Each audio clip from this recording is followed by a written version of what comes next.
महेश भाऊजी, तुमचं स्वागत आहे. नमस्कार. फार गोड हसतात. तुमच्या हसण्यामागचं रहस्य काय मला कळेल? काय सुरू काय? तू मला बदनाम केलंयस एक तर घरात तुझ्या. नाही आजी, एक मिनिट. मी तुला बदनाम करायला, तू ऑलरेडी आहेस घरात. करायची गरज नाहीये. एक तर काय माझं काय करून ठेवलं या मंडळींनी घरात. पण ऑडियन्सला मला खरंच असं खास सांगायचंय की आदेशचे खरं तर आज खरंच सॉलिड आभार मानणार आहे मी.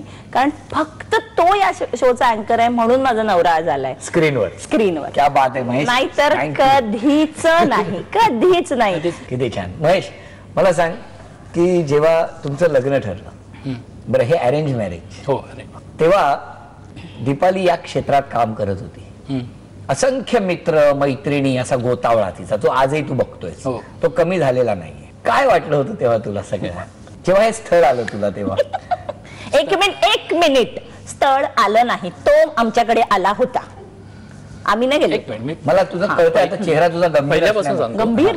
जेव्हा म्हणजे माझ्या लग्नाचे विचार घरात सुरू झाले, म्हणजे सगळं झालं, तेव्हा माझा एक मित्र होता जो आजही माझ्याबरोबर असतो माझ्या ऑफिसमध्ये, दत्ता चाळके म्हणून. ऍक्च्युली तेव्हा आमचं बोलणं व्हायचं मित्रांबरोबर वगैरे की लग्न करायचं आहे वगैरे. तर तो म्हणाला की माझी एक बहीण आहे बघ, तुला वाटतंय का कसं?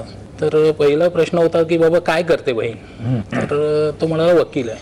तर मी म्हटलं वकील आहे? जरा मी म्हटलं वकील आहे, नॅचरली माझ्यापेक्षा मी BA केलेला आहे आणि रोज उलट तपासणी होणार परत. तर मी म्हटलं की माझी हरकत नाही बघायला, पण शी इज LLB आणि मी ग्रॅज्युएट आहे नुसता, तिला चालणार आहे का म्हटलं. तर तो म्हणला बघूया तरी पहिलं जाऊन.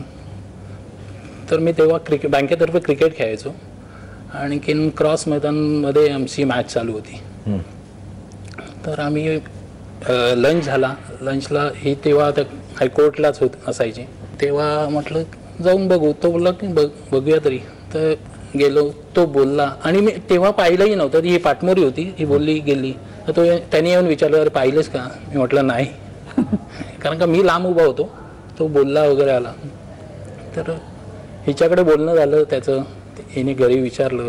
शेवटी माझ्या भरपूर इंटरव्ह्यूज झाल्या. अरे हो, कोणी घेतले इंटरव्ह्यू? पहिल्याकडे एक पोलिसात, दुसरा इकडे पोलीस बॉडीगार्ड, असे सगळे 2 भाऊ, एक काका, असे मिलन नावाचं KM समोर एक फेमस आमचं हॉटेल आहे. म्हणजे तिथूनच ऍडमिट करायला बरं. तिथे इंटरव्ह्यू झाला माझा. तो इंटरव्ह्यू झाला. त्या इंटरव्ह्यू मध्ये मिलन. आता 13 म्हणजे सगळ्या गोष्टी कशा आहेत, क्रिकेट खेळता खेळता विकेट गेली. जेव्हा बघितलं तेव्हा मूर्ती झाली तुझी. म्हणजे मूर्ती सरांकडे होती ना, म्हणजे त्याचीच मूर्ती झाली. त्यापासून मूर्तीप्रमाणे तो, ज्याचं तू पूजा करतेस इतकी वर्ष, लग्नही तुमचं ठरलं मिलन मध्ये. आणि मग तो मिलनाचा योग आला आणि तनया आली. याच नोटवरती तनया यायला पाहिजे इथे. तनयाला बोलवा. तनया, कसं वाटतंय तुला? छान वाटतंय ना? पण मला सांग, मी आता जेव्हा बऱ्याचदा बोलत होतो तेव्हा तू मागून तुला नकळत हसू येत होतं. ते काय येत होतं सांग? आईचा चेहरा बघून की बाबांचा चेहरा बघून? खरं म्हणजे आदेश काकासाठी हसायला येते तिला. हो का? बर. तर अशा तऱ्हेने तुझं लग्न ठरलं. हो. आणि मग सुखी संसार. इंटरव्ह्यूत कदाचित मी पास झालो असेल. हे काय घेतला होतास दीपाली इंटरव्ह्यू? हिने नव्हता घेतला. मग 2 भाऊ आणखीन काका असे मिळून तिघांनी. अच्छा. आणि मग दीपाली कधी भेटली? दीपाली आधी मी एकदा भेटले याला, म्हटलं बघू हा बरा आहे का. कुठे बघितलं? आपलं गंगाविहार माटुंग्याचं, आपल्या माटुंग्याचं रे, आपल्या कॉलेज थोडं पुढे गेलं, तिथे तो मला भेटला. आणि गंगाविहार तिथे तो भेटला. आणि एक बेसिक ज्या गोष्टी आहेत त्या मी आधी क्लिअर केल्या की असं काही नाही मला जॉईंट फॅमिलीत राहायचं नाही, कारण मी तर लहानाची मोठी जॉईंट फॅमिलीत झाली. इनफॅक्ट बरं असतं जॉईंट फॅमिलीत राहिलं की कमी काम करायला लागतं, सगळेजण वाटणी होते कामाची, आपल्या वाट्याला थोडं कमी काम येत. घरी बाबा जास्त काम करतात ना? काय काम करतो बाबा? ठीक आहे. पुढे पुढे पुढे तिच्या एक मिनिट. expressions वरनं आम्हाला उत्तर एक मिळत. मिनिट, बाबा काय काम करणार रे? कामाला त्या 2-2, 3-3 बायका येतात कामाला. काहीही बाबा काम करत नाही, म्हणजे काही म्हणजे थोडंफार करत असेल इकडे तिकडे, पण असं काही मी मेजर जर काम करत असेल आदेश तर तू पण काम करतोस घरी असं तर- म्हणायला आता मी तुझ्या तालमीत तयार झालो असं म्हणायला काही हरकत नाही. करतो आपल्याला माहिती आहे. खूपच करता तुम्ही हा. काम अगदीच. पुढे हो. पण असं काही काम बी नाही करायला लागत, सगळी कामं ज्या वेळेला त्यावेळेला होतात.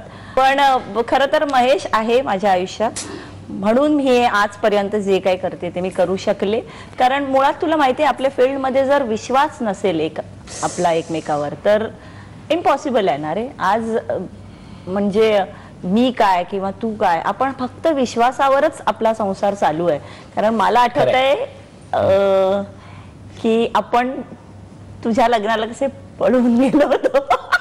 आहे तो फोटो माझ्याकडे. इनफॅक्ट तो जो विश्वास आहे ना तोच आपल्यासाठी महत्वाचा आहे आणि त्याच्याचमुळे आज आपण जे काही करतोय तो त्या विश्वासासाठीच आहे. त्याच्यामुळे तो BA आहे, मी BA LLB आहे, हे सगळं आता आपल्या बोलण्यानंतर आठवतं रे. हे कुठे नाहीतर आता काही काय आहे हे? असं काही नसतं असं मला वाटतं महेश, शेवटी. या नोटवरती मला तुला विचारायचंय की आज दीपाली या क्षेत्रामध्ये कोरिओग्राफीच्या क्षेत्रात एक स्वतःचं असं तिने नाव कमावलेलं आहे, कमावते आहे. बरं, ती खूप मेहनत करत असते. अशा वेळेला आज तिच्याकडे बघताना तुला काय वाटतं? समाधान. आणखी तिने काय करावं असं वाटतं? तिची इच्छा असेल तसं करावं असं काही नाही. माझा नेहमी तिला पाठिंबा असणार. पहिलं समजूतदारपणा. हो हो. यानंतर संपूर्ण कुटुंबाला भेटूया.